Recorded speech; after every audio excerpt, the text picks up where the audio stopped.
Now, today we're going to be talking about this woman called Abby or Abigail or Abby, or I don't know, whichever way you pronounce it.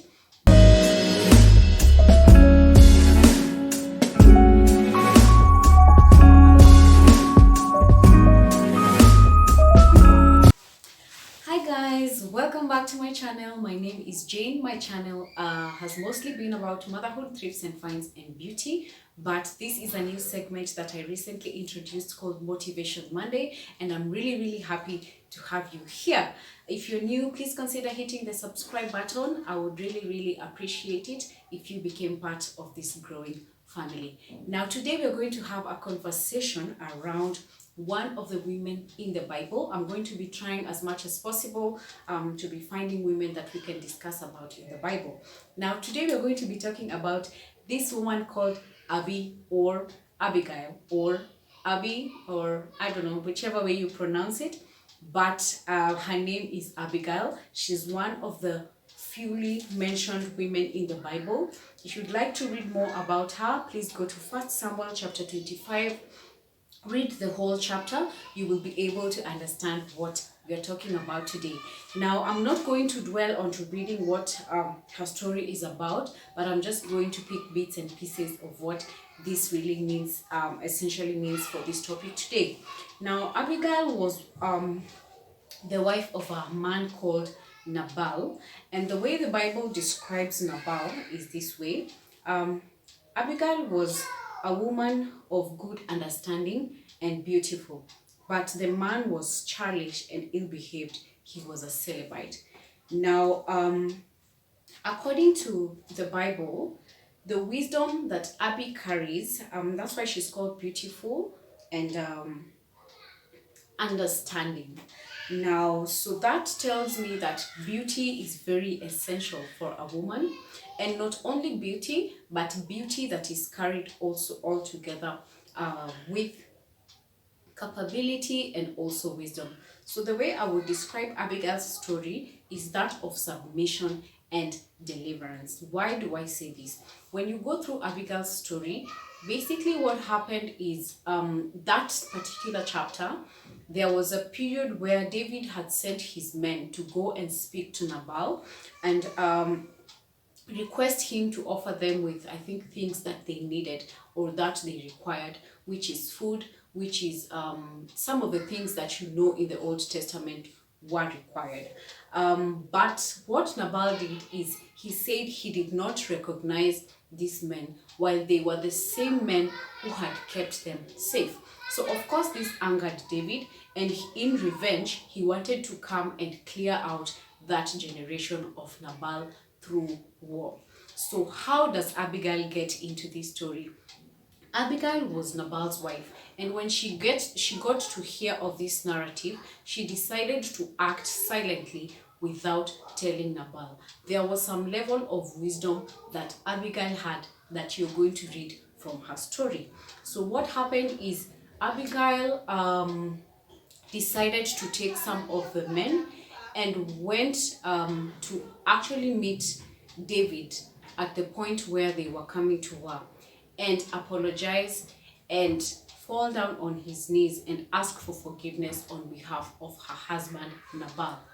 Now, because of her wisdom and because she decided to take matters in her own hands, she was able to save the whole generation that was under the leadership of Nabal.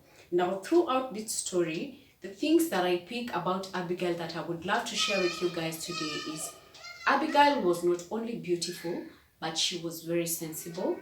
She was sensible and capable.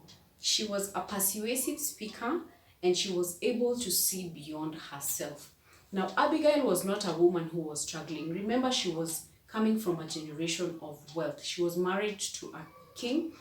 She was married to a man who had wealth. So she was not struggling, but she was very sensible and she was able to see beyond herself. When we are surrounded with wealth, when we are surrounded with the things that we desire and we want in this life, are we able to still remember the people around us? Are we able to see beyond ourselves? We live in a society where we are being taught to be selfish. We are being taught to be selfish with the money that we make, to be selfish with the ambitions that we have. But I feel like what we are learning from Abby today, that it is very okay to still be surrounded with wealth and still care for other people other than ourselves. And this is my prayer. This is just my prayer, and I think it's really important. It's a prayer that we should all have.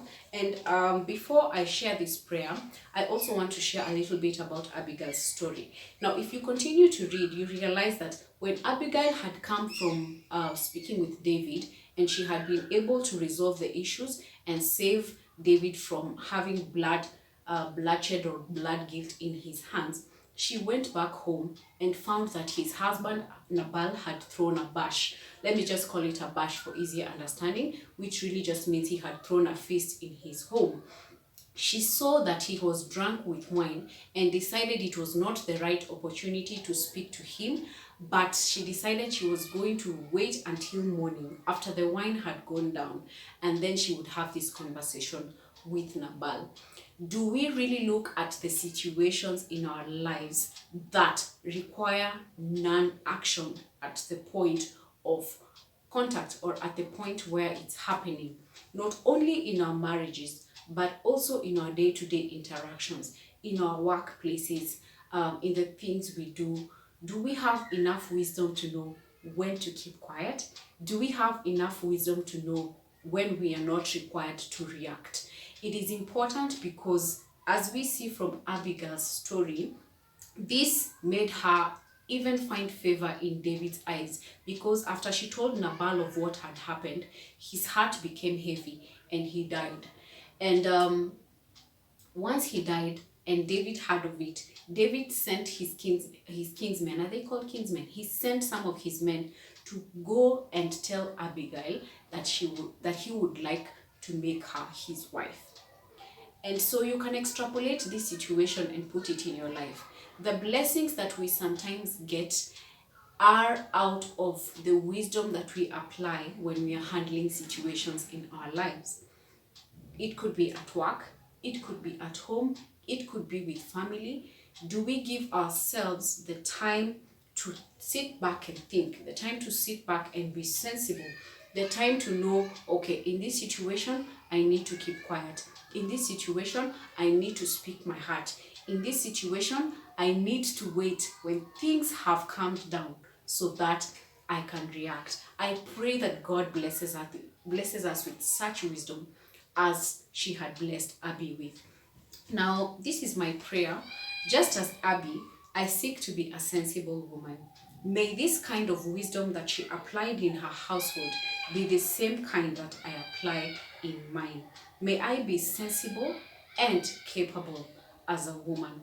As much as Abigail had all this wealth, she still had a mind, she was still wise, and she applied it in the right manner. She did not disrespect the husband, but rather she took matters in her own hands when she knew it was the right thing to do. So sometimes it is really not about being on top of each other or who knows best or who can handle situations better. It is really just about applying the wisdom of God. I pray that through Abigail's story, we learn to handle situations in our lives in a way that brings understanding, in a way that is peaceful, and in a way that allows growth and prosperity. Thank you so much for watching. If you're new, please consider hitting the subscribe button. If you are a returning subscriber, thank you so much for the support. If you found this video to be helpful, please share it with your friends, share it with family, share it with any person that you would think would benefit from this. Thank you so much for watching. Have a beautiful week and see you all next Monday. God bless. Bye.